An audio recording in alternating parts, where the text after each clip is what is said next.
Une étoile de tissu devenue l'instrument de la solution finale. L'histoire de l'étoile jaune, c'est d'abord celle des femmes et des hommes qui l'ont portée ou ont eu le courage de la dénoncer. Pour nous en parler, Patrick Boucheron reçoit aujourd'hui Claire Zalck avant de retrouver la chronique de Manon Bril. C'est bien connu, quel que soit l'objet qu'il étudie, l'historien doit s'efforcer d'oublier qu'il connaît la fin de l'histoire. Mais reconnaissons que c'est souvent difficile, et tout particulièrement pour l'objet qui nous appelle aujourd'hui. Dans l'histoire de l'étoile jaune, la fin emporte tout. Et il est difficile de démêler l'histoire de cet insigne de persécution, imposé partout dans l'Europe nazie entre 1939 et 1942, l'histoire de la solution finale, dont il constitue l'instrument, et le symbole qu'est devenue cette étoile depuis la fin de la Seconde Guerre mondiale. C'est difficile sans doute, mais c'est indispensable.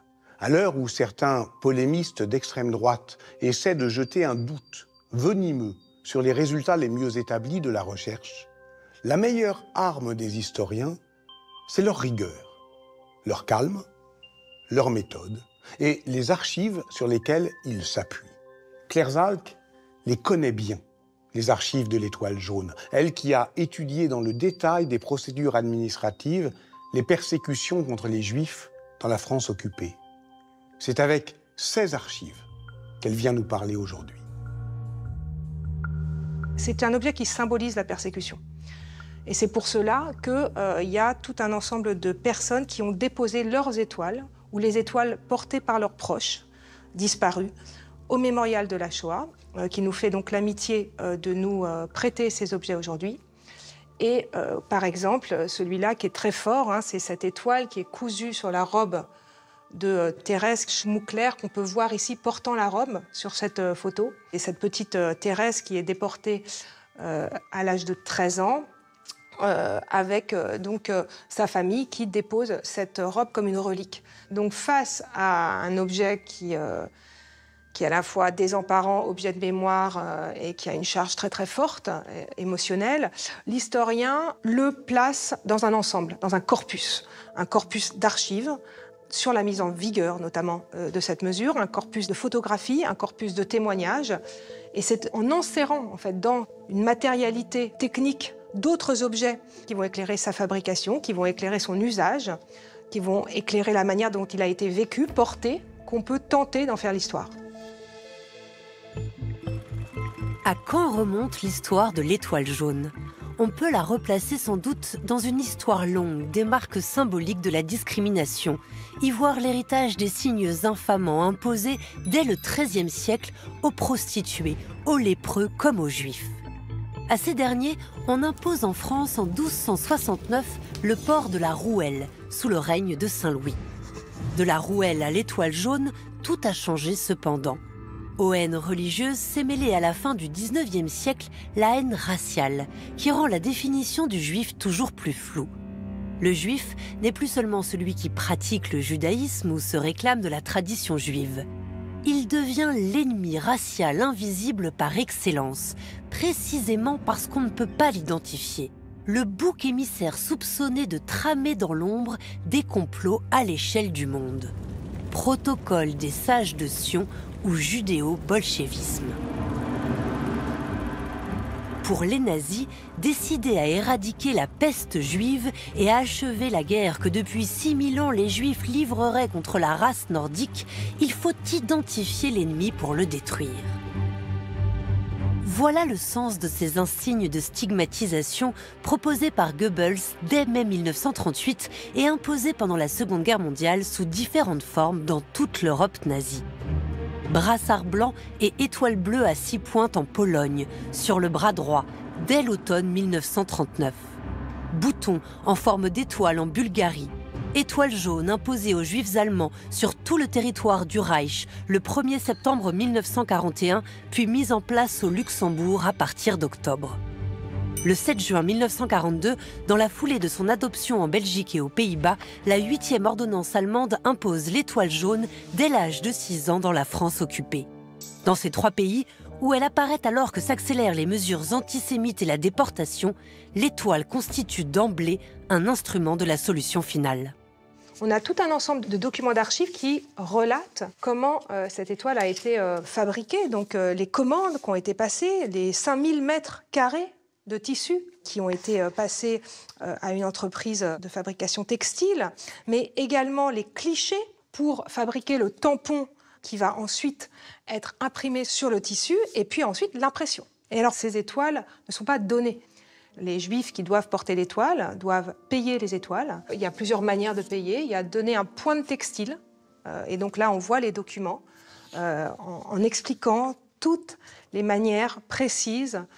S'il n'y a plus de point de textile sur la carte textile, comment faire pour pouvoir payer l'étoile. Dans d'autres endroits, par exemple à Lens, il faut payer en monnaie sonnante et trébuchante. Et donc, les archives relatives à la distribution de l'étoile, c'est des archives aussi pécuniaires, puisqu'on va faire le compte des sommes qui ont été encaissées contre le paiement des insignes. Et puis, les personnes doivent donc, à partir de cela, découper l'étoile et puis la coudre eux-mêmes. Et donc, il y a des photos comme cette photo du magazine Signal. Donc, c'est vraiment une photo de propagande pour montrer les personnes qui cousent l'étoile sur les vêtements. Die Zeit des Sterntrags für mich die schlimmste Zeit war. Wir durften uns nicht im Zug hinsetzen, wir haben auf den Perrons gestanden. Wenn wir dann ausgestiegen sind in Hunsfeld und wir sind gelaufen nach Sackrau, im Sommer haben uns die Kinder mit den Steinen beschmissen. Ja? Wir kamen ja alle mit den Sternen an und im Winter mit den Schneebällen. Ja? Also wir sind nur beschimpft worden, angespuckt worden, also hinter uns hat man hergeschrien, niemand, der uns in Schutz nahm. Ja? Und niemand da, der mich hätte mal getröstet. Also ich muss sagen, dass für mich die Zeit des Sterntragen die härteste Zeit meines Lebens war. Ich kann nicht davon weg. Wie ich dann nach Auschwitz kam, war ich wieder unter Menschen. Verstehst du, ich hatte das gleiche Schicksal wie sie. Es war ein anderes Gefühl für mich. Ich fühlte mich nicht mehr alleine. Trotz all dem Grausingen in Auschwitz war ich wieder unter Menschen. Kannst du das nachempfinden? Donc il y a une certaine incompréhension aujourd'hui sur pourquoi avoir porté l'étoile. Et pour pouvoir résoudre, sans doute pas résoudre complètement l'incompréhension, mais tenter de l'éclairer, il faut arriver à trouver des sources qui nous mettent au moment même où les personnes sont confrontées à cette question, en gardant toujours à l'esprit qu'elles ne savent pas ce que nous on sait, puisque nous, on sait la fin de l'histoire. Pour ça, c'est important de retrouver des sources comme le journal d'Hélène Baird, qui date du moment même où on apprend que l'étoile va devenir obligatoire. Lundi 1er juin, maman est venue m'annoncer la nouvelle de l'étoile jaune. Je l'ai refoulée en disant « je discuterai de cela après ». Jeudi 4 juin, nous avons discuté la question de l'insigne. À ce moment-là, j'étais décidée à ne pas le porter. Je considérais cela comme une infamie et une preuve d'obéissance aux lois allemandes. Ce soir, tout a changé à nouveau. Je trouve que c'est une lâcheté de ne pas le faire vis-à-vis de ceux qui le feront. Seulement, si je le porte, je veux toujours être très élégante et très digne pour que les gens voient ce que c'est. Je veux faire la chose la plus courageuse. Ce soir, je crois que c'est de le porter. Lundi 8 juin. Mon Dieu, je ne croyais pas que ce serait si dur. J'ai eu beaucoup de courage toute la journée. J'ai porté la tête haute et j'ai si bien regardé les gens en face qu'ils détournaient les yeux. Mais c'est dur. Il y a un courage. Et ce courage, il est mis en scène par des photographies de famille. Il y a celle-là que je trouve particulièrement forte, hein, puisque c'est une famille qui pose avec les 3 garçons, tous portant l'étoile, qui vont chez le photographe se faire photographier avec l'étoile. Quelques jours après la mise en vigueur de l'ordonnance, là aussi, dans cette photo de mariage, avec la femme qui, sur sa robe de mariée, hein, avec le jaune sur le blanc, c'est à la mairie du 12e arrondissement, au mois de juin 1942. Il faut savoir que cette femme et cet homme, les deux, sont internés ensuite à Drancy. Elle va accoucher d'ailleurs en 1943 et le bébé et la femme seront déportés. En revanche, le mari survit. Des étoiles pour identifier, pour mettre à l'écart, des étoiles pour priver de ses droits, des étoiles pour arrêter, déporter. Des étoiles encore, une fois dans les camps, pour distinguer les différentes catégories de prisonniers et répartir les tâches. Ou plutôt des triangles qui, superposés pour les prisonniers juifs à un triangle jaune, forment des étoiles à 6 branches. Dans les camps nazis, c'est toute une signalétique de la stigmatisation qui se met en place pour distinguer prisonniers politiques, criminels de droit commun, témoins de Jéhovah, apatrides, homosexuels et tziganes, ou encore prisonniers asociaux, une vaste catégorie qui englobe handicapés mentaux, alcooliques, prostituées et autres groupes jugés déviants. L'histoire de l'étoile jaune n'est pas que celle des déclinaisons de la haine des Juifs à travers les âges. C'est aussi le paroxysme tragique d'une histoire des assignations identitaires qui s'accélère à mesure que l'État s'efforce d'organiser, d'identifier, de reconnaître pour contrôler et exploiter les populations. Faire l'histoire de l'étoile jaune, c'est aussi faire l'histoire des réactions face à cette imposition. On a d'abord des traces de personnes qui sont arrêtées juste après cette mise en place de la 8e ordonnance allemande, le 29 mai 1942, en portant des insignes qui se moquent de cette étoile et qui donc font très clairement des actes de solidarité. Comme ce procès-verbal qui raconte donc l'arrestation de ces deux jeunes femmes, Paulette Voisin et Françoise Siffried. On la voit ici, Françoise Siffried, c'est elle qui a donné cette photo, elle a aussi écrit ses mémoires. Les deux femmes donc, sont sorties sur le boulevard Saint-Michel dès le 7 juin dans la matinée portant de fausses étoiles. Elles sont incarcérées à la caserne des Tourelles et quand elle sort, on lui impose de porter donc ce brassard ou cette pancarte « Amis des Juifs ». Elle se fait photographier avec. Et la chance d'avoir ces insignes en vrai, de pouvoir les toucher, là, ça permet de la retourner. J'étais intriguée par le fait qu'il y avait des petits caractères là. Je me disais, mais pourquoi sur cette étoile Papou? Et je me rends compte qu'elle a été mise sur du papier, sur une carte postale en fait. On voit encore le timbre et puis on voit l'adresse et surtout le nom de la personne. Et je me rends compte que c'est l'étoile portée par Françoise. Cette fameuse étoile, puisqu'il y a son nom, Françoise Siffried. C'est assez impressionnant. Alors, on pourrait croire, au vu de la masse des procès-verbaux d'interpellation, qu'il y a eu des gestes de solidarité énormes dans Paris. Il faut rappeler que ce n'est pas le cas. C'est que tous ceux qui ont conspué, ça n'a pas beaucoup laissé de traces, parce que là, on ne les arrête pas. Il y a certaines traces quand même, hein. Par exemple, ce procès-verbal du 7 juin 1942, qui raconte qu'un homme, M. Charpentier, a requis un gardien de la paix pour faire procéder à l'arrestation de sa femme, dont il vit séparée, qui était dépourvue de pièces d'identité et de l'insigne juif. Donc il y a aussi des actes de délation, hein, et là de règlement de compte dans un couple, pour délation pour défaut de port d'insigne. Donc l'histoire de cet objet, c'est aussi faire l'histoire des assignations identitaires dans leur globalité. Les Polonais ont dû aussi porter des insignes, les Tziganes ont dû porter des insignes, les homosexuels dans les camps.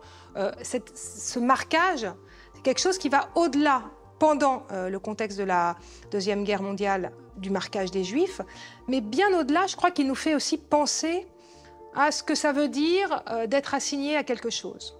Et je pense que faire l'histoire de cet objet, de cette étoile, c'est aussi faire réfléchir à la violence de ces assignations, à leur indétermination, à leur approximation et à la nécessité pour les personnes de garder toujours son libre arbitre, d'en savoir ce qu'eux peuvent dire sur ce qu'ils sont.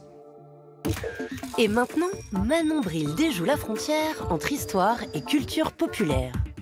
Comme on l'a vu par l'assimilation abusive avec le pass sanitaire, l'étoile jaune, la Shoah ou le nazisme sont des éléments de référence qui surviennent extrêmement rapidement dans des comparaisons douteuses, exagérées et déplacées à l'extrême. Sur internet, comparer trop vite un propos ou un fait à Hitler et au nazisme conduisent au décernement de ce qu'on appelle le point Godwin. Théorisé par l'avocat Mike Godwin en 1990, le théorème veut que plus une conversation en ligne dure longtemps, plus on a de chances d'y croiser une comparaison avec le nazisme. Un procédé qui avait déjà été relevé par le philosophe Léo Strauss dans les années 50 et qu'il avait nommé Reductio ad Hitlerum. Il s'agissait de rabaisser les propos de son adversaire en les associant à l'idéologie nazie. Des raccourcis causés par le format web, explique François de Smet, auteur d'un livre également intitulé Reductio ad Hitlerum. Le nazisme est devenu le symbole du mal absolu, donc une comparaison facile pour aller vite. Il souligne d'ailleurs que c'est le seul référent indiscutable et unanime de représentation du mal que nous ayons aujourd'hui. d'une référence vieille de plus de 75 ans donc. Un symptôme pour lui de notre incapacité à trouver un référent collectif plus récent et surtout à situer le mal. De son côté, Xavier Delaporte, sur France Culture, regrette que le point Godwin soit dégainé à tout va, parfois avec excès, dévalorisant le discours, y compris lorsque la comparaison avec l'antisémitisme et le racisme est pertinente et doit être relevée.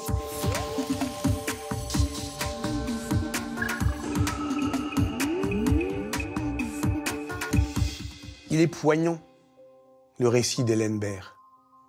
Poignant parce qu'on le sait, et c'est impossible d'en faire abstraction. Elle meurt en 1945 au camp de concentration de Bergen-Belsen. Mais poignant aussi parce que, lorsqu'elle écrit sa peur, sa révolte et son courage, en juin 1942, elle ne sait pas encore qu'elle va mourir de cette étoile. Elle ne sait pas tout à fait ce qui se joue, même si elle le pressent. Dans l'incertitude, on la voit choisir l'attitude qui lui semble la plus digne. D'autres documents ont archivé ses choix, ses attitudes face à l'incompréhensible et à l'impensable. Les journaux du philologue allemand Victor Klemperer, par exemple, publiés en français sous le titre « Mes soldats de papier ». Pour comprendre ce qu'il vit, ses armes sont celles de la sémiologie. Cette étoile jaune qu'on lui impose, il l'analyse comme l'un des éléments de ce langage nazi qu'il théorisera après-guerre dans son essai LTI, la langue du Troisième Reich, manuel de résistance contre la subversion de la culture allemande à grands coups de manipulation linguistique.